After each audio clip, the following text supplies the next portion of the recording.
Pri Planinskem domu na Treh kraljih je v sredo potekala slovesnost ob ustanovitvi regijskega parka Pohorje in odprtju interpretacijskega centra Trije kralji.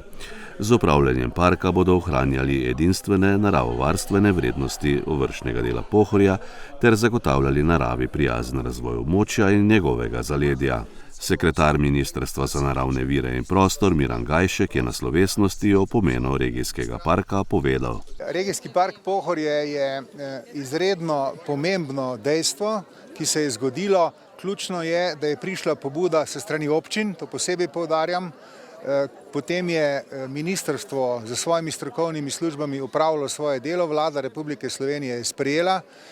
Seveda je pa vseh 7 občin potrdilo. To pomeni, da zdaj smo lahko zadovoljni in park imamo, ampak ključen je načrt upravljanja, ključno je to, kar bomo v resnici naredili. Eno stvar bi posebej poudaril.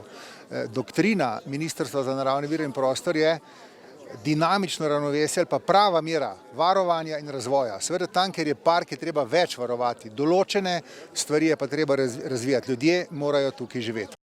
Sekretar Miran Gajšek je še zagotovil, da nasilnega umeščanja vetrnih elektrarn na Pohorje ne bo.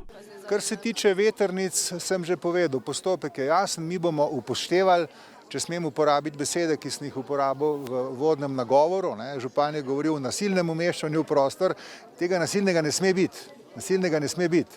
Umeščanje v prostor je transparentno pa strokovno delo, upoštevanje vseh deležnikov. In tukaj bomo delali tako, kot pravi zakon, kot pravi dobra praksa. Vsekakor si pa upam trditi, da je ravno ustanovitev regijskega parka, čeprav samo na delu Pohorje, pomembno vplivala na vse bodoče postopke Ministrstva za naravne vire in prostor. Še enkrat, v vsakem primeru moramo in bomo sodelovali z občinami, z prebivalci, s civilnimi iniciativami in z vsemi nosilci urejanega prostora, tudi z pristojnim ministrstvom, to je za okolje in energijo. Ob tej priložnosti je predstavnik civilne iniciative za Pohorje brez vetrnih elektrarn Drago Mahorko sekretarju izročil tudi pismo za ministra. Civilna iniciativa zahvaljuje ministrstvu in predvsem direktoratu za naravo za vse tisto, kar so storili, da smo danes lahko obeležili tako svečan dogodek.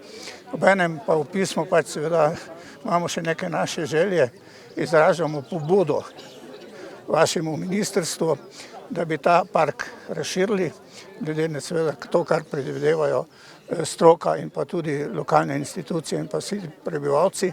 Skratka, da bi ga malo razširili na tisto površino, kar je bilo danes že tudi povedano.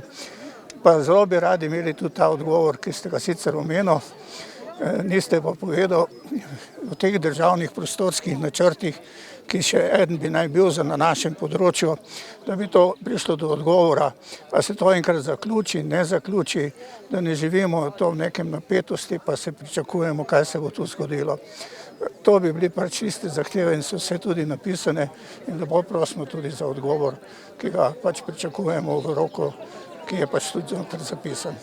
Po besedah župana občine Slovenska Bistrica, dr. Ivana Žagarja, je vzpostavitev regijskega parka tudi možnost za pridobitev evropskih sredstev. Menim, da glede na to, da je v Sloveniji zaščitenih toliko površin skozi Naturo 2000, da v tem smislu seveda Slovenija potrebuje poseben tretma tudi strani Evropske komisije. Sem prepričan, da bodo naši, ko se bodo o tem pogajali, znali in zmogli to tudi izpeljati. In posledično seveda dodatna sredstva, ki bodo pa omogočila, da bomo seveda lažje peljali tudi neke prvič naravovarstvene aktivnosti, na drugi strani pa tudi še enkrat ponavljam to trajnostno gospodarjenje, kaj vsem gozdarstvo, turizem, pa še kaj na trajnostni način še enkrat ponavljam.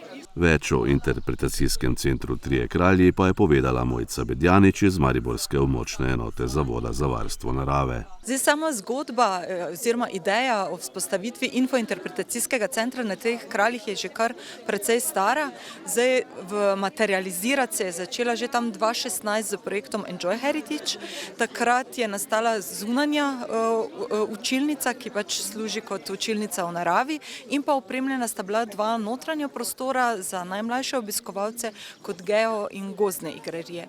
V okviru projekta Pohorka z prijavo in pa potem z aktivnostmi v okviru projekta Pohorka pa je se ta zgodba nadaljevala, to se pravi ideja, želja, da v Planinskem domu na Treh kraljih nastane infointerpretacijski center regijskega parka Pohorje.